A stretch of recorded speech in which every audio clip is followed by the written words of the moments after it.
Hey everyone, this is Mrs. Wade, and I'm going to go over some basics regarding our lab policies and procedures. And you may be thinking to yourself, I am so excited for this presentation. Okay, maybe not, and I totally understand that. But this is how you are going to learn what our expectations are. So I'm going to cover as quickly as possible these things that you see on this slide here. So let's dive in. As we prepare for this course, you'll want to make sure you have access to our online materials on Canvas. These resources include various images, videos, or links to videos, and then we also have practice quizzes. And if you have talked to anyone who has had this class before you, they have probably mentioned that Quizlet saved their life in this class. So you'll want to make sure that you have a good internet connection throughout the semester so you can access those things, especially those Quizlet card sets. Additionally, we'll have our resource center, and this is a room that will be staffed by tutors and some of the instructors. And this is really nice for you because we will have models, table space. It's really a place for you and your classmates to study.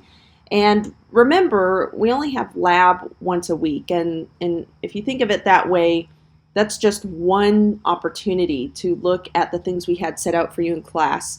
And so this resource center is a great way for you to get more hands-on time with the various resources we use during our scheduled lab time. So I hope you'll utilize that room throughout the semester.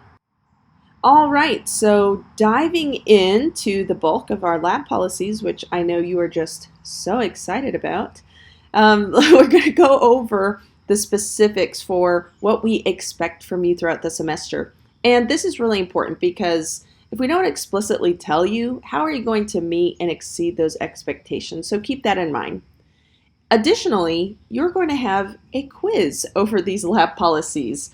So for that reason alone, you might want to pay attention, jot some notes down, and the first grade you're going to make in here revolves around your knowledge about these lab policies. They are actually that important. So let's go into some specifics.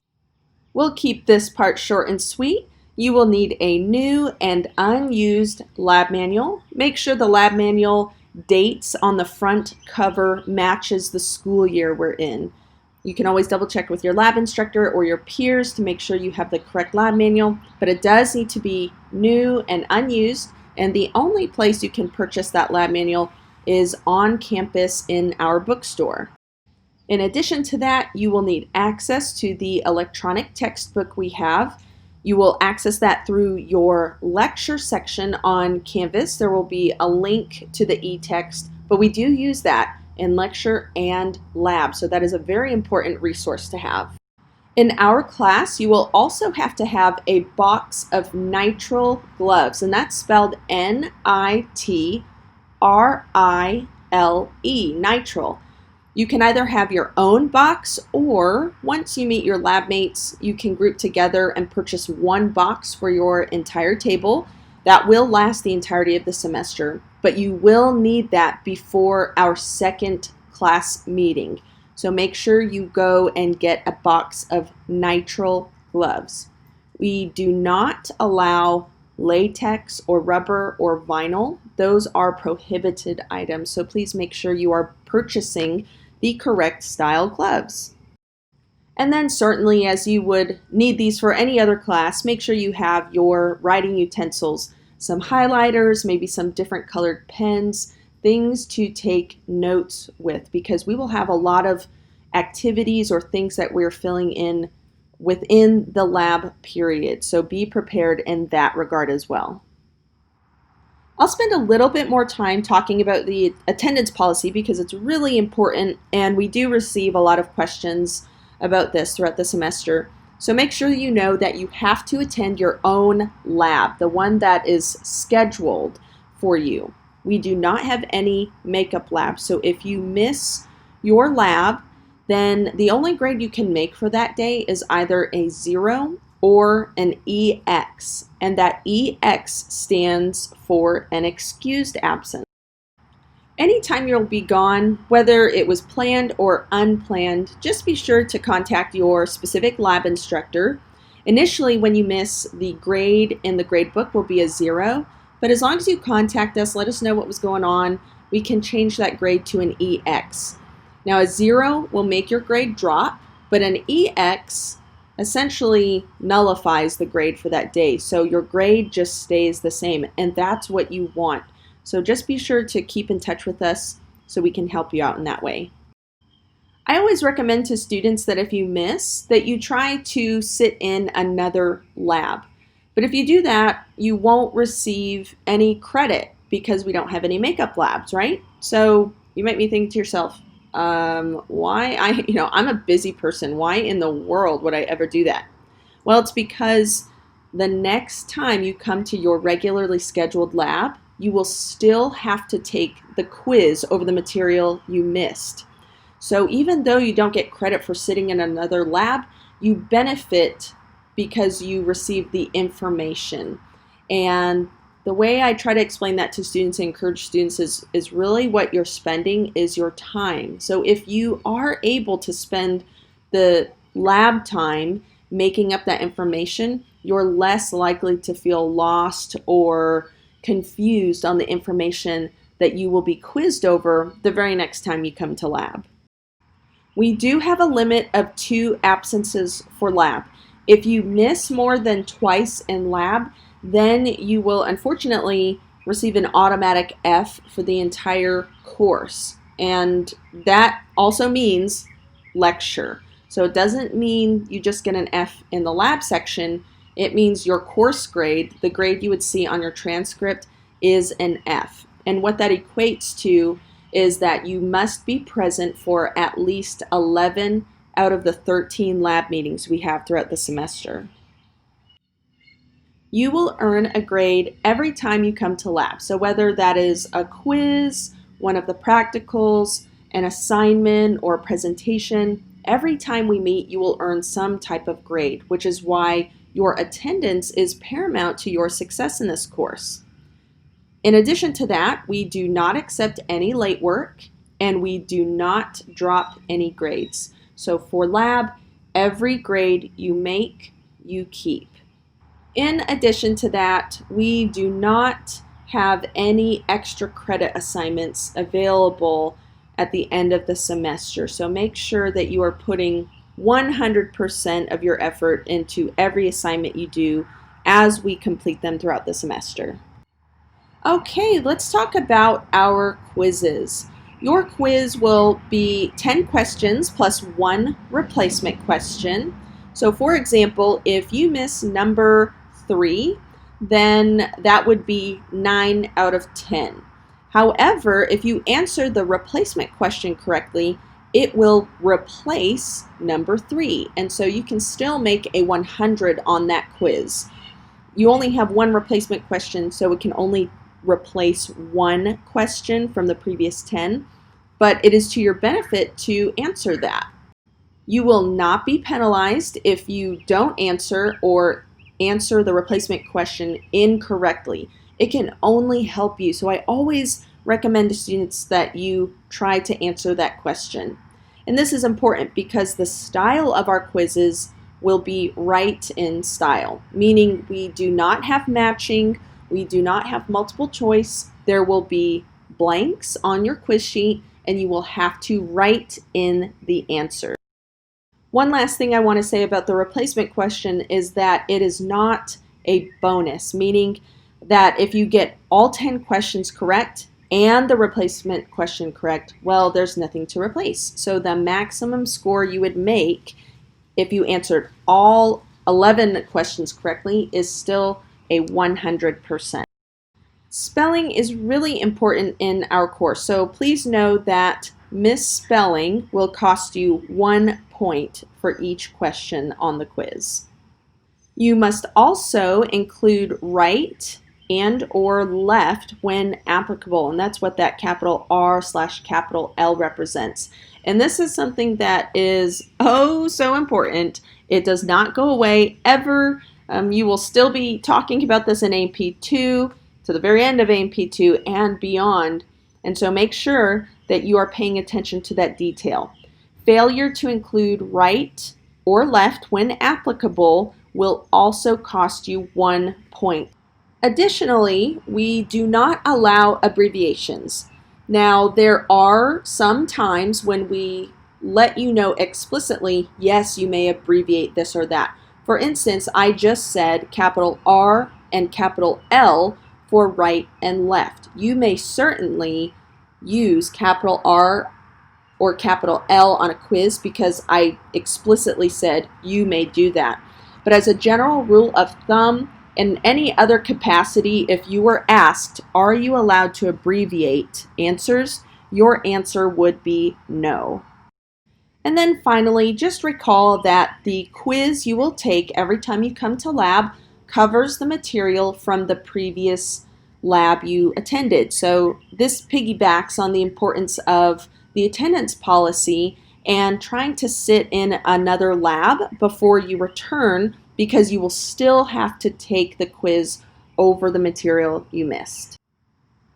Here is the breakdown of our course grade, and the course grade, remember, is the grade that you will see on your transcript. Lecture is 60%, lab is 30%, and CAP is 10%. We do want you to know these percentages. So let me focus on lab specifically. Lab, again, is 30% of your entire course grade, and the grades we will make every time we meet are broken down into 50% of the weekly quizzes. So remember, weekly is for the regular long semester. If you are in a summer semester, this will be daily because the schedule is a little bit different. And then the other 50% will come from practicals 1 and 2. And the way you can think of the practicals are the very big exams we will have in class. They are essentially kind of like the midterm and final exam. So you can see that those two individually are worth 25% each. But please know the individual breakdowns of our course grade, and then for us in lab, know what makes up our lab grade. Some quick notes on classroom conduct. Number 1, make sure when you come into class that your phone is on silent mode. We do recognize that, especially with things going online, that a lot of students will be using their phones to access the class materials. If that's the case, just communicate that with your lab instructor so your instructor knows that you are using your phone or your electronic device for classroom activities and not for personal use. Make sure that when you come to class that you are on time and you are staying for the entirety of the class period. Coming in late or leaving early will make your grade turn into either a 0 or an EX. So this mainly applies when students have to leave lab early, even if it's for work or a doctor's appointment. Know that you can only keep the grade for that day if you are there for the entirety of the lab time.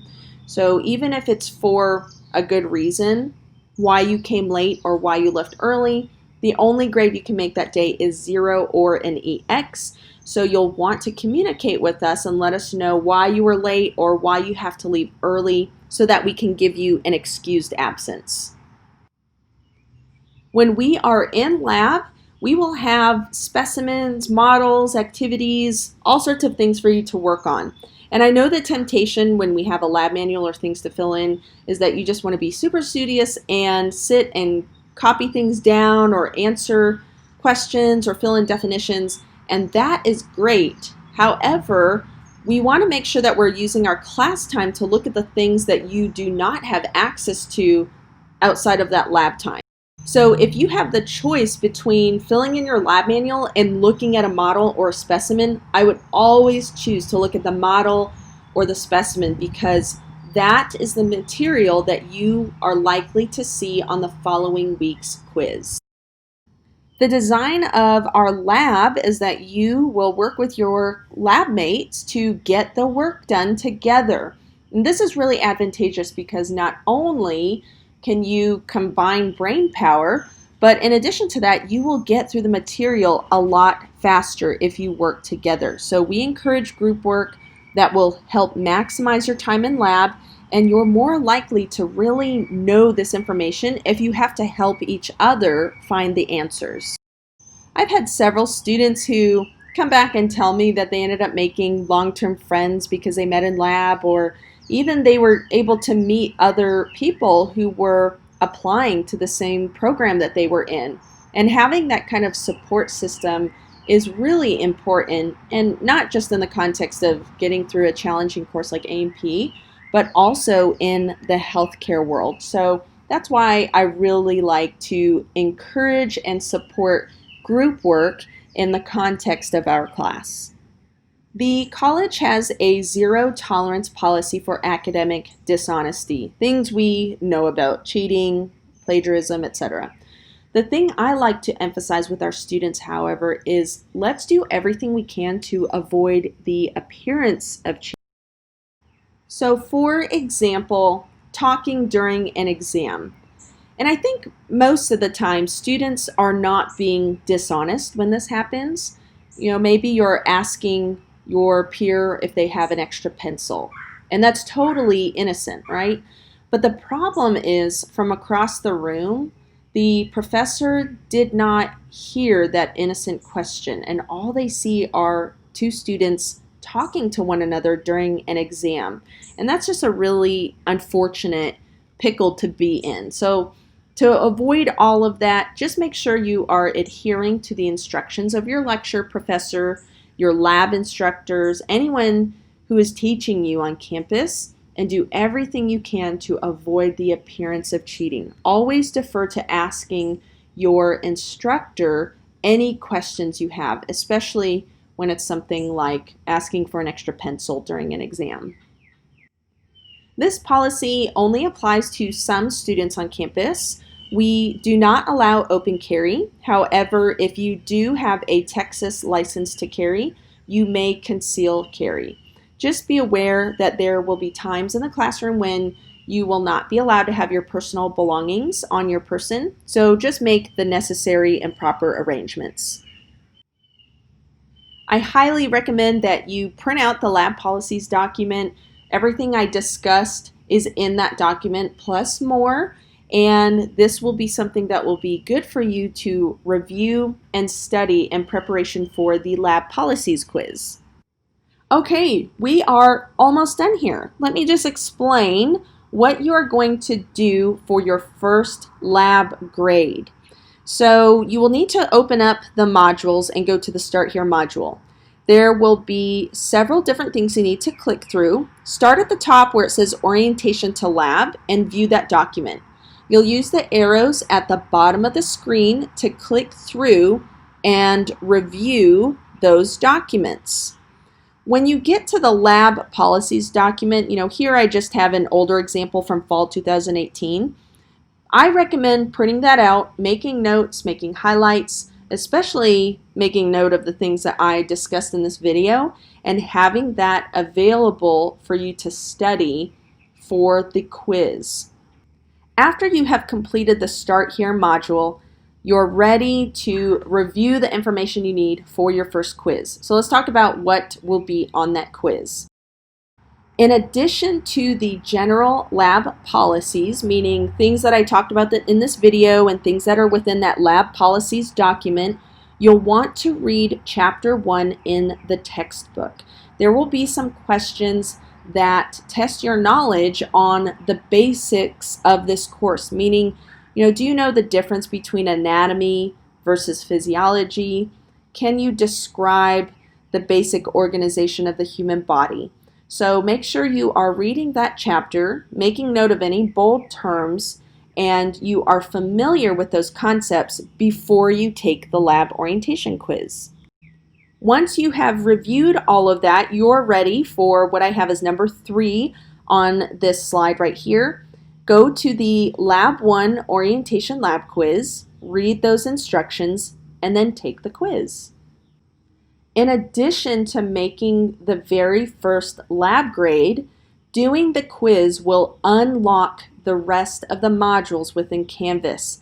And if you recall from earlier in this video, I talked about available resources to you.